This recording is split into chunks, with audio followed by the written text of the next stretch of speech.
Hi, everybody. Welcome to another episode of That Early Childhood Nerd.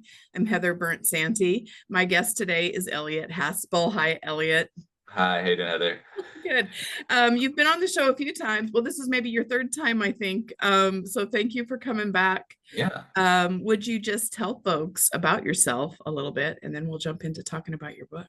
sure. Yes, my name's Elliot Haspel. I work, well, I have a lot of hats that I wear, but primarily I work in family policy with specific specialty in childcare, early care and education policy. And so I've done a variety of roles. I've worked for early childhood nonprofits. I've worked for early childhood philanthropy, and I'm at a think tank now. And then, yeah, I've written, this is my second book, Raising a Nation, on childcare policy. My first one was Crawling Behind. And yeah, I do a lot of work thinking about how we establish a childcare system and really family policy that's going to let all kids and parents thrive. Yeah. Yeah. So this is the book for the people who are watching on YouTube. It's called Raising a Nation: 10 Reasons Every American Has a Stake in Childcare for All. I've been cramming it. It's really a good read. I was excited to see it was coming out. And um, uh, I just think I want to say first that it's just really brilliantly laid out. And I am going to let you talk about it. But the whole idea is that everybody has a reason to support. Like there's a case that can be made for just about anyone to support childcare for all in the United States. And I think it's so timely. I'm seeing so many like videos and things on social media and even just in conversation, the question, I don't use childcare, why should I care about childcare? Yeah. And so this is just for me at least perfect timing because it's really aligning a lot of my conversations. But um uh there's a quote in the intro that I want to use just to start the conversation, where you say, it may take a village to raise a child, but the raising of that child also benefits the village. And I think that's a good starting point.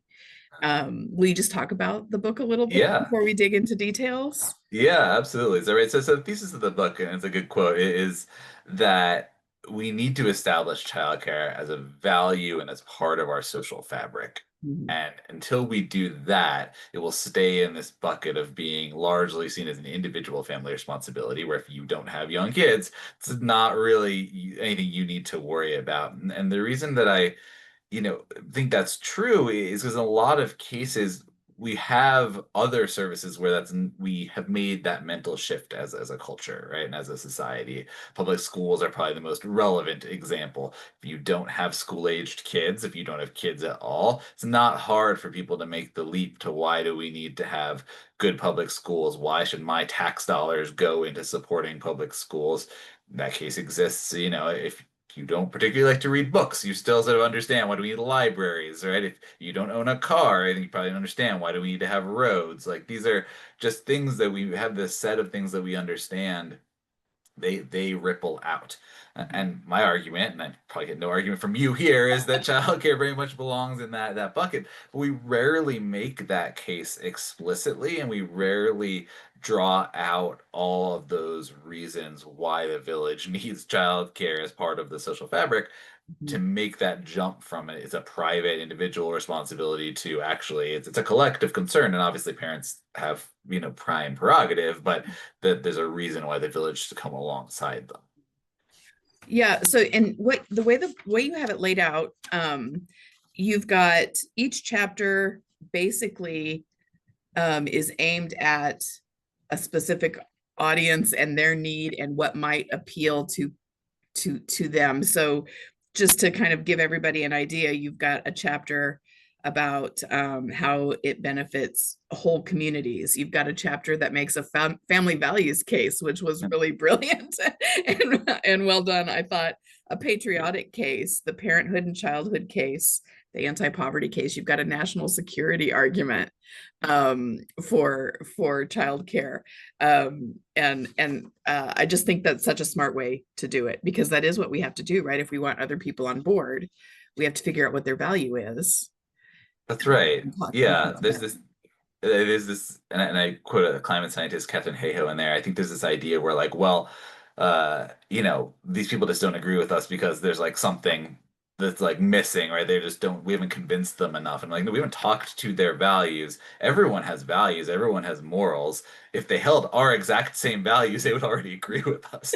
Yeah. So there's something that's missing, right? There's something Yeah. we need to bring them along. And I think that's exactly my thought, is to help to prepare people in this sector with tools, essentially frames, messages, arguments that they can deploy into different audiences, because not all of them are going to work, and not all of them work for me personally, right? But some one of them hopefully will work for everyone. Yeah. And at the end of each of those chapters, you have, a box Yeah, section at the end where you say, you give like 2 or 3 talking points that kind of yeah, summarize the message, which I think is really nice. I want to thank you for just the respectful way that you approach childcare and define it, and you include stay-at-home parents also in this conversation. So I want to, just for people who are listening, kind of set that, let's define our terms. yeah. When you're talking about childcare for all or childcare period in this book, what does that mean? Yeah, I take a very broad and expansive view of childcare. Right? Childcare, it's a human activity, and it is wherever it is being delivered, and by whomever, like that is childcare. So if it's in a licensed center, if it's in a licensed family childcare home, if it's a family friend and neighbor caregiver, if it's in a Head Start center, if it's with a stay-at-home parent, like there is childcare happening. There's child development happening, like based on those relationships. And part of my argument is that I actually think when we limit or narrow the view of what we consider childcare to be properly, it makes it harder for us to win the sectors of the system that we all need, because even among parents of young children, like the most direct constituency, there's wide variety in preference, there's wide variety in need. It's dynamic, it shifts. And so to say we're going to sort of draw lines, and on this side of it, it is this is early care and education, and that's just you know being a stay-at-home parent, and one of those gets public support and the other doesn't, it seems to me to be unhelpful, both in a framing and narrative standpoint, and also from a practical kind of policy and political standpoint. Yeah. So I want to kind of go backwards in the book. Yeah, One of the last chapters is the economic case yeah, for childcare for all, and that's one that I think is really prevalent, and yeah, you probably would agree based on yeah. what you wrote here. It's also one, and this is why I like your book so much. It's also one that I'm deeply uncomfortable with, because Yeah, as someone who, like, I don't want to discount the long-term economic benefits, yeah, as someone who's working, daily with people who are working daily with those young children in those yeah, settings. I feel like it discounts their current reality and their current life to yeah. only think of them as the investable child. Is that what Yeah, you the investable your child. Yeah, framing is? yep, Yeah. yeah, So you give, you validate the economic case, but your position is, we have to move beyond it, right? You said the economic case is both real and can be an effective arrow in the quiver. Throwing it out would be as misguided as allowing it to dominate. yeah, yeah. So will you just talk a little bit about why you think we need to broaden the conversation? Yeah, yeah, absolutely. So yeah, I think it's important to say, right? Like it's true. Like there's the everything we're positing about the economic is accurate. But it's a question of, can that be nested underneath the umbrella of this broader vision and this broader values-based argument? There are a couple of reasons for that. One, as you point out, is when you do kind of look at children only in the sake of their kind of future value as a economic producer, that does cheapen, I think, in some ways, the value of childhood in and of itself, right? And then the ability to assert that actually, like, there is an inherent good, like, in making childhood as happy and joyful and wondrous as possible, and that should be a societal goal in and of itself. The other problem with it that I find is a little deeper, which is it's really hard to assert a right through an economic case. And so like, you go back to schools again, right? Do schools have an economic impact? Absolutely. They help parents work. They help, cultivate the next generation of children who will go on to become workers. Is the reason that it's a right in all 50 state constitutions, and is the reason why Confederate states basically had to put a right to public education in their state constitutions to be readmitted to the Union after the Civil War because of the economic impacts of schools? No. It's because of what schools mean for our democracy and for the republic, right? The idea of you need an educated citizenry that can engage and vote and, be civically, part of the conversation. That is what's behind. So with childcare, when we over foreground the economic case, we lose all the rest of it. Then it just becomes, oh, well, this we need to invest in childcare because it helps attach parents to the labor force, and because it helps young children presumably be more effective workers 20 years from now. That's not a transcendent argument. There's no moral claim to that argument. So I worry that we use the analogy in the book, right? We may have shouldered the door open a bit, and you can get like, and it's important to say, like, if you're trying to get at what's behind the door, like, and you shoulder it open, like, you have more access to what was behind the door than you did prior to doing that. Yeah. You just may have hurt yourself in the process, and you may have broken the door and made it harder to open it anymore.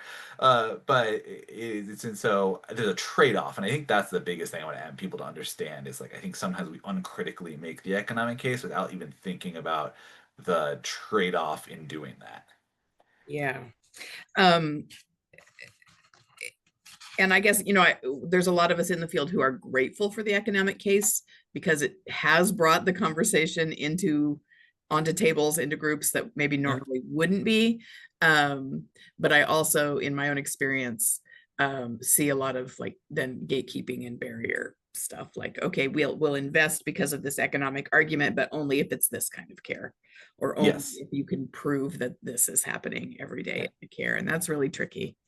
And it also doesn't necessarily lend itself to wanting to invest in high quality care. That's the other piece of it. I talk about this like the minimum childcare, the minimum viable childcare fallacy, which is the idea that truly, if it's just about economics, if the only reason we have childcare is to attach parents to the labor force, then why would you, if you spend more money to make it high quality and make teachers be really well compensated and all the other things that go into quality, you're actually reducing your return on investment. Why would you do that? Like, Yeah. instead you would put the minimum that you need basically to have the kids, be like at a baseline of health and safety, and then leave it at that. And I do worry that sometimes uh, we see some tendencies towards that, and we've seen in certain states or this rollback of like, look, we don't have enough childcare slots, and so what we're going to do is we're going to like increase ratios, or we're going to let 16-year-olds be in the room by themselves.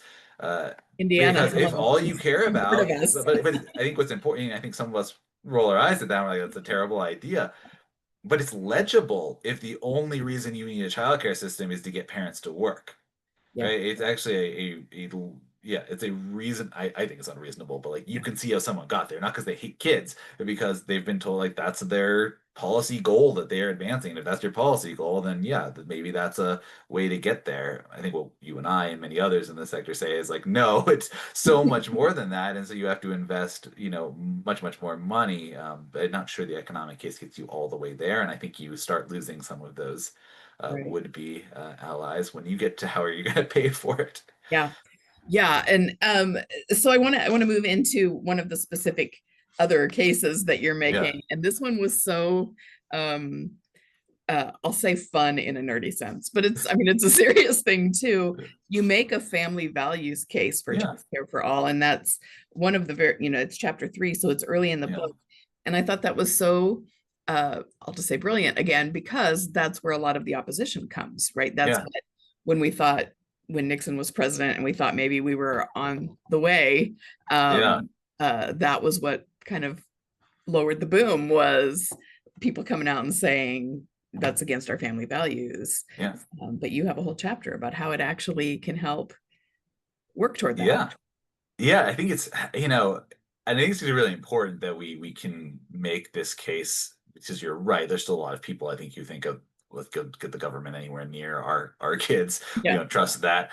But I think there's a way of saying, look, publicly funded choice-based childcare actually supports strong families in a couple of ways. One is it reduces the stress on families. And so if part of the reason that we want, family values kind of inherently suggests this idea of we need families that are healthy, that are interacting with each other, that are able to pass on their stories and their traditions, right? So this social reproduction in the kind of sociological terminology that can happen, right? You can go to get a houses of worship with the kids if you want to. Like that is sort of inherent. I think when we think about this idyllic picture of family life, and particularly when you listen to folks on the political right. Mm. And one of my arguments is, look, if what you have is a bunch of families that are either working laddered shifts, right? One person's working the night shift, one person working the shift during the day, to that a parent is home because they can't afford or find childcare. Like, what do you think that does to the strength of a family or a marriage? It's a sad quote, but I quote a woman in there who wrote an op-ed talking about how the lack of childcare was one of the things that contributed to the breakup of her marriage. And like that's really like stark. Yeah. We can also talk about it in terms of like people being able to even have the number of children that they want, right? Like this idea that if there is an inherent value again in people being able to realize their desired family size, that's a huge challenge when you have people telling, us, I would have another kid if not for childcare. Like that is the only thing between like, my family and having another child. It's really heartbreaking. So I think there are ways of saying if you care about strong families, like what we know now is that it requires government coming alongside parents, not to take over child rearing, but to support them. And this, all just as a little aside, is another place where I think that stay-at-home parents piece comes in. Like, because that is, disproportionately, yes, on among conservatives, you see more who think that mothers of young children should be home with them. And we have two things. One, we could say, no, you're wrong, which is, I think, sometimes the response. Or you can say, you know what, there's a fair number of and in my research across the board, you find Republicans, Democrats, and independents who are stay-at-home parents, so, significant number, uh, and say, no, we're going to support them. We're going to support them. But also, choice cuts both ways. So if we're supporting the choice of someone to be a stay-at-home parent because that's what's best for their family, we also need to be supporting their choice to be working outside the home because that's what's best for their family. And we don't get to just have it one way. Yeah. Can you talk a little more about how specifically childcare for all would help a stay-at-home parent flourish, as you say? Yeah, so there are lots of different ways to do it, but I'll give you an example. There are several countries, including some of the Nordic countries, Germany, and many of the German states as well, where if you have a young child and you choose to stay home with them, you get a stipend. The government will pay you. They'll say, this is labor. You're doing labor. It's important to us in society that we have healthy and strong families and children, and so yeah, you need support to do that. We've seen one small version of this in the US in the early 2000s in Minnesota and in Montana. There was something called the At-Home Infant Care Program, which basically meant if you qualified for your child care subsidy and your child was under the age of 1, you could self-pay. You could pay yourself instead of taking that kind of voucher to a child care program. So it's not out of the realm of possibility that we do that. There are other ways to do it. Stay-at-home parents are currently categorically excluded from the child independent care tax credit. Interestingly, like Bill Clinton actually supported them being included in that, and he talked about it in his State of the Union address in 1999. So again, these aren't wild ideas, nor are they like retrograde ideas. But they're not really currently part of the policy conversation. And then there are things you can do to support stay-at-home parents and family-friendly neighbor caregivers too. That isn't just getting money in their pocket. Many other places around the world have more kind of drop-in centers, right? It's this idea of you don't need to be enrolled, but like there's going to be a staff there that's trained professional. You can go, you can drop your kids either for free or very low cost, or there's a coffee shop attached and you can go and sit and actually have an adult conversation, like right while your child is being, Yeah, I there's loved one that example of idea. this I Yeah. know in New Orleans called the We Play Center, which is just similar to what I'm describing. So that's the thing too. Like it's not there are lots of different ways to bring them in, but right now, stay-at-home parents are often isolated, Right. and it is a significant problem because Heather, they're providing an enormous amount of childcare in this country, Yes. especially for infants and toddlers. I mean, there are millions of stay-at-home parents that are, and then often they themselves become family friend and neighbor caregivers. They'll take in a couple of kids, some of them, and go on to start family childcare programs. So they turn out that they really like it. Yeah. So I think this idea of licensed care goes over here and like quote unquote informal care goes over here is, I think, foolhardy. I get where it comes from, but at this point, I think we need to reknit the system back together. Yeah. I was just looking at another thing that you wrote where you said one research paper found that reducing parenting hours by 9 to 13 hours per week Yeah. through offering high quality childcare had a substantial benefit for child outcomes, allowing them to parent better because they Yeah. had that little bit of a break. That's right. It's, we were never, like, even evolutionarily, right? Like, humans were never really intended to like just be in a like in an isolated Right. home with a child like all day. Like, that's actually kind of abnormal from a like human history standpoint. And so, yeah, of course parents need breaks. And the more that, and we found this in our research I've done elsewhere on stay-at-home parents as well. Many stay-at-home parents want and need childcare that they can't find, that they need to go to the doctor. They would like to go get, again, a coffee or a pedicure or something, right? They would like a time where there's not small humans like asking them for things. Right. And we all need that. And there are ways to give people that. But again, when you're asking stay-at-home parents, and this is, I think, I've found this can make people sit up a little bit straighter. When you're asking them to engage with a broken childcare system, they can't find it either. And so then that becomes a challenge. Where you're like, even if you think that all mothers with young children should be home. Like, and then actually, you still need an external child care system in order to make sure that those families are healthy and that those parents are healthy. And the last thing I'll say is, I talk about in the book too, like, this goes to the point of the literal health of parents, right? Like, there are far too many mothers in particular in this country who forego medical appointments because they can't figure out what to do for childcare for their young kids, and it causes them to delay treatments. They get in misdiagnoses, right? Like, it's really serious. So I think my contention is, if you care about strong families in this country, you need to care about childcare, Yeah. regardless of your political persuasion. Yeah. Yeah. I think I mean I know that I hear this when I am in conversations about family leave, but also stay at home family, choices to stay home. People just think it's like this restful vacation.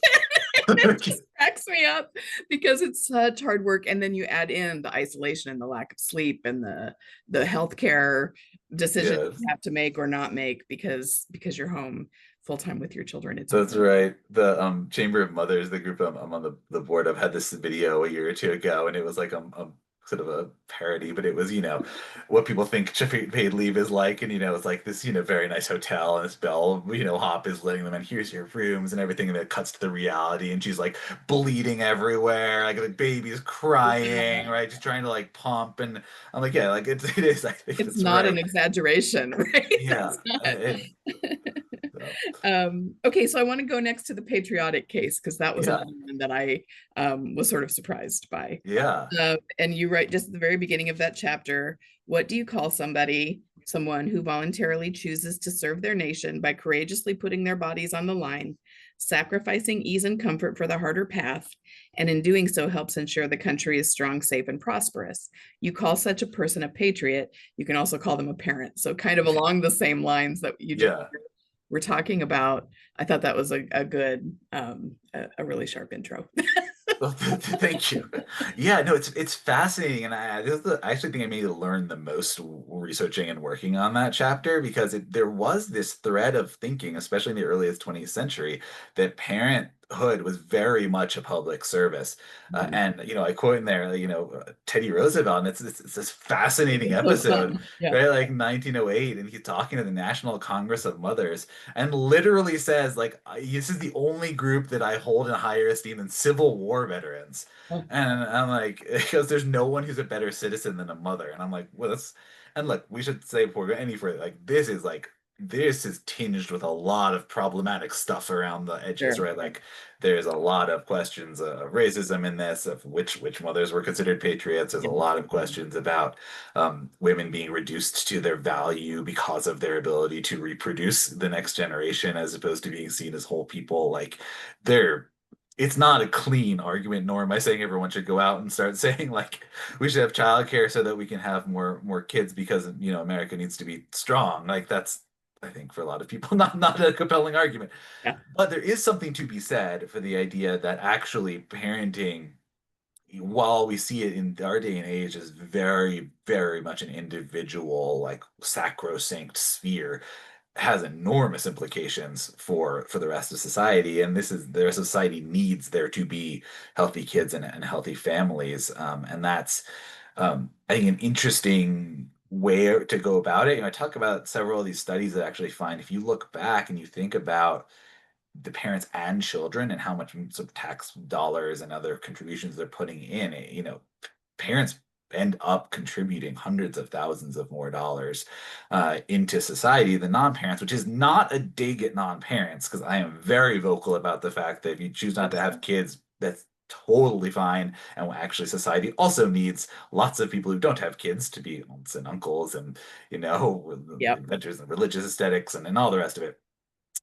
So our history owes a great deal of debt to many people without kids. That asterisk being said, it's interesting to almost say we're not asking as parents for you to like give us a handout for like to give us childcare. Like you're asking you to make it square. Like you Mhm. owe this to us, right? And a lot of that chapter is drawn from Theda Skopel's great book, Protecting Soldiers and Mothers, and she puts those two things together because for a long time they were seen similarly. Uh, and when you think about like the GI Bill, right? Like, or like that's not, or veterans healthcare through the VA, that's not seen as a handout, right? That's seen as a recompense for service provided. And what would happen if we started seeing childcare investments or public outlays of childcare money as recompense for the service that parents are providing rather than like a welfare program or some social, largesse that we're asking for. Mhm. Yeah, I'm glad that you clarified some of that. I don't know that I listed when I was talking, giving some of the chapter titles. You do have a chapter that's the racial and gender equity case, and throughout the book, you're very um, deliberate, I think, in pointing out when we need to think about how it hasn't always been equal. We think about the moms who used to be home all the time, or and it was white moms of a certain Yeah. level, right? And you talk a lot about how we can follow American childcare back to slavery, and how enslaved people were Mhm. providing care for so many other children all the time, and we tend to be really blind about that.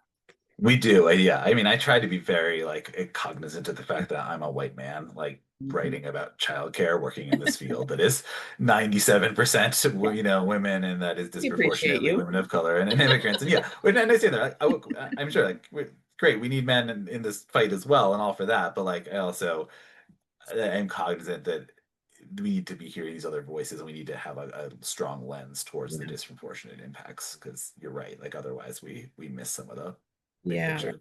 Yeah. This is just a little aside from me. I also appreciate that in this chapter, when you're talking about, you say, I expect that many of those who have contributed to American greatness did not do so with the explicit goal of bettering the nation, but they did. And you include Louisa May Alcott in there. So I appreciate that. Yeah, yeah. Hey, Bronson Alcott was an infant school teacher Yes. back Yeah. in Massachusetts in the Yeah. 1820s. Yeah.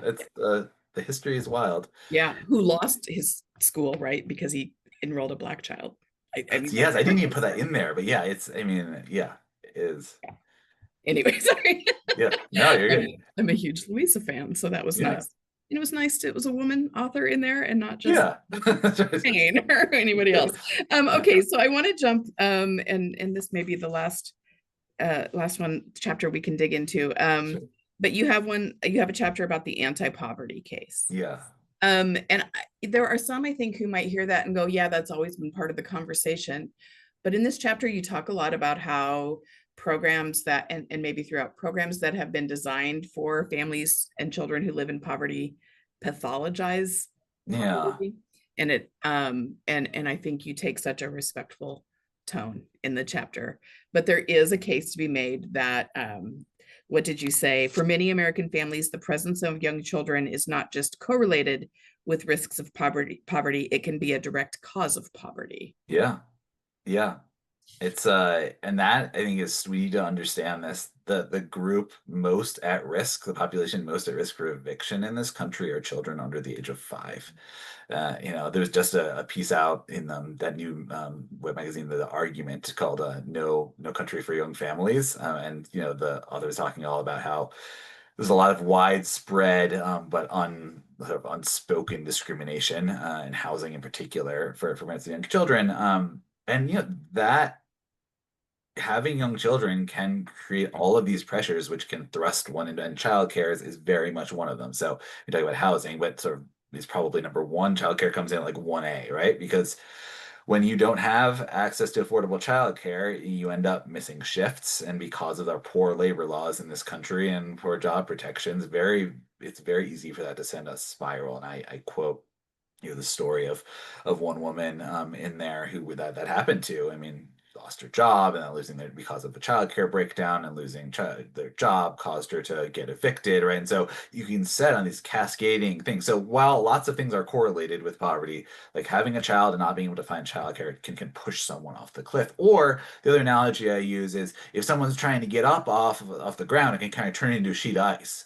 So, they've finally secured, a better job, or they finally secured a rental apartment. And then again, something goes wrong with childcare. Their childcare closes because, they had a spot, but now it's not there anymore. And suddenly they're back down and they're struggling again. So I think that is really important to understand. The other thing I sort of talk about, and this is to your point about the pathologizing, is I think there is, for about 50 years in this country, childcare is government's role in childcare has been seen as welfare in the public assistance sense. Ever Mhm. since really the mid 70s, we stopped talking about universal childcare. And that's actually, I think, a problem because it is very, very difficult, as we know, to get, if something is just seen as for lower income populations, right? That is the first thing I don't even think we need to spend a lot of time going into it, right? Let's look at what's happening right now with Medicaid and SNAP, right? They're the first things on the chopping block because their constituency is politically the weakest. And that's just how, unfortunately, a large swath of our country works. But when you start talking about universal rights again, if you start talking about things as true public goods and incorporate everyone, I think that can help to both lift folks out of poverty, even if you're not specifically targeting them, right? It becomes the social infrastructure, becomes part of something that is just expected rather than it's targeted. So it's nuanced, and I'm glad you go that way because I think Head Start's a good example, right? Like Yeah, I have all the respect in the world for Head Start and Head Start teachers, right. and like it's fraught to have a program that is purely for low income kids that was intended to fight poverty, back in the 60s that we still have going now. It raises questions about what childcare is and who it's for. Yeah. And, part of the conversation too is then the poverty of the people providing Yes, childcare or but working in those childcare programs. yeah. No, I'm glad you brought that up, right? This idea of like, look, if we have between 1 and 2 million people working in childcare programs, and that's mostly just like our folks in more formal settings. That doesn't even take into account the truly like large number of stay-at-home parents and FFN caregivers who don't even get counted. Right. And the vast majority of them are making around poverty wages, like then yeah, that is a huge drag on, as a huge contributor to like as a to communities and to contributor to overall poverty rates. So if we had a good, well-funded childcare system that lifted those folks up with the wages and benefits they deserve and have long deserved, you know, you're going to lift 1 to 2 million people up towards the middle class. And Yeah. that is actually incredibly helpful. I mean, we're seeing this play out, right? When you look at places like DC and their pay equity fund, Yeah. these childcare educators that are suddenly getting 10, 14, $20,000 raises over what they were getting before. They're getting access to free or very low cost healthcare through the, Obamacare exchange. Like that is having life-changing impacts on those families, which in turn not only helps their own families, because many of them have kids, it helps the kids in the places they're serving because they're not stressed out, they're not turning over at the same rate, and it helps the communities writ large. So yeah, it's true. Um, it is the height of foolishness, I think, to keep this workforce, educator force down in Mm. poverty. Yeah. I lied. I want to go back to one more chapter. So yeah, let's go for it. Because the other thing that really surprised me and I really learned and had to think about myself in your chapter two about the community case, you Yeah, talk about the benefit to religious communities. yeah, And not being a religious community person myself, I was yeah. like, oh, I have literally never thought in this way before. Yeah. No, I think that's another one where again, like that. may appeal more to certain audiences Yeah. than others, but there are a couple of things that with that. So many religious congregations in this country, as you probably know, right, we're generally losing Yeah. sort of membership, and we're starting to see a little bit of an uptick from the younger generation. But by and large, we've been in what people call the great dechurching of Churching. America. And part of the reason for that is because congregations are getting very old. The members are quite frankly dying, Mhm. and there's very few young families with kids coming in to replace them.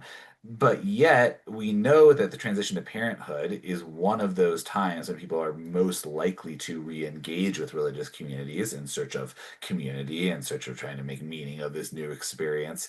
And if you're so, again, stressed out, exhausted, not around during the day because you're working extra shifts on the weekends to cover childcare, you're not showing up at, church or synagogue or mosque or wherever. So there's actually a fair amount of sort of research that I bring in there saying that there is a direct impact, and it may also be the case that childcare programs run out of religious buildings can be a way to bring people in, and it's not a one-to-one. It's not just because you send your kid to a church childcare that you're going to suddenly start going to the church. However, some people are, and those religiously based childcare programs are having just as much trouble as anyone else in staying open, and that's really important as well. So I think, yeah, from any of those standpoints, if we want to have, strong faith communities, if we want to have sort of strong faith-based childcare, which I think is a perfectly, important part of the That would system, be then some families' choice it's preference, right? To absolutely have some that families' option. choice. It's Yeah. exactly the only place some families are going to feel comfortable sending their children to. Then we need, again, strong public childcare funding and an inclusive system. Yeah. Yeah. You talked a little bit too, about how sometimes those religious communities or faith communities are where families can go to fill in the service gaps, or fill some of those needs that come with living in poverty, or living Yeah.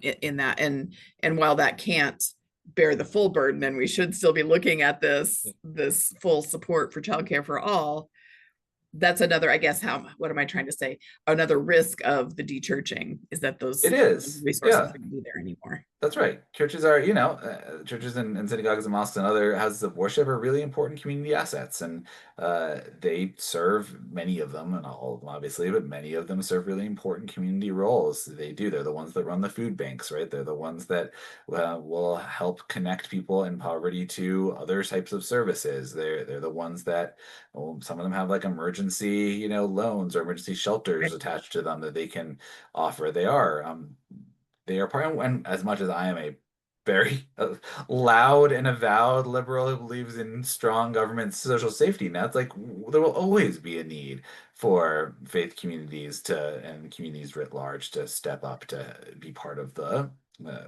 the net, and to be part of helping families thrive. And it's also a piece of social connectivity. This is something that, the thread throughout childcare programs themselves provide connection for new parents and friendships for new parents, which I think is some really interesting research. But so do faith communities. And we know that the transition to parenthood, having new kids, it can be very isolating. The Surgeon General in the previous administration warned us of an epidemic of loneliness, and he particularly warned us about parental mental health Mhm. being in crisis and being in having facing major challenges. And again, the more we can help parents engage with their communities, whether that's through the childcare program, through the local faith community, through the local civic association, right, through the local sort of kids sports leagues, whatever it is, uh, the better off we're going to all be.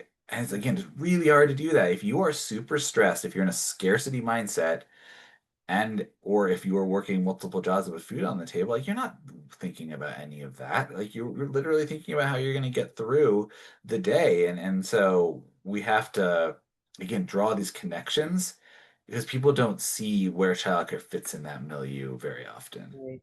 And I think, I mean, I'll say it again. I think that's why this book can be so important, because it does, every case you make includes an element of connecting with each other, right? Yeah. And taking care of each other. And that's hard. It's a hard sell Yeah. in the United States sometimes, where we want to really believe that everything can just be handled by strong individuals. pulling themselves up and doing what they need to do. But and I think, the village is such a good analogy, but I'm old enough to remember, I was an adult when Hillary Clinton made everybody mad with I her book know. about the village. So I know I'm not saying that anyone who reads this book is automatically going to be flipped if they, Yeah. but I think there's so many pieces in here that will connect with people who can come together about that piece Yeah. and contribute to this bigger end, I hope. I don't know if that made Well, sense. thank you. It did. I appreciate it. Yeah. So is there anything else that you wanna say about it that I didn't invite you to talk about or get No, I into? don't think so. Yeah, I think we covered a lot of ground. Yeah, so this is one of those books. I mean, I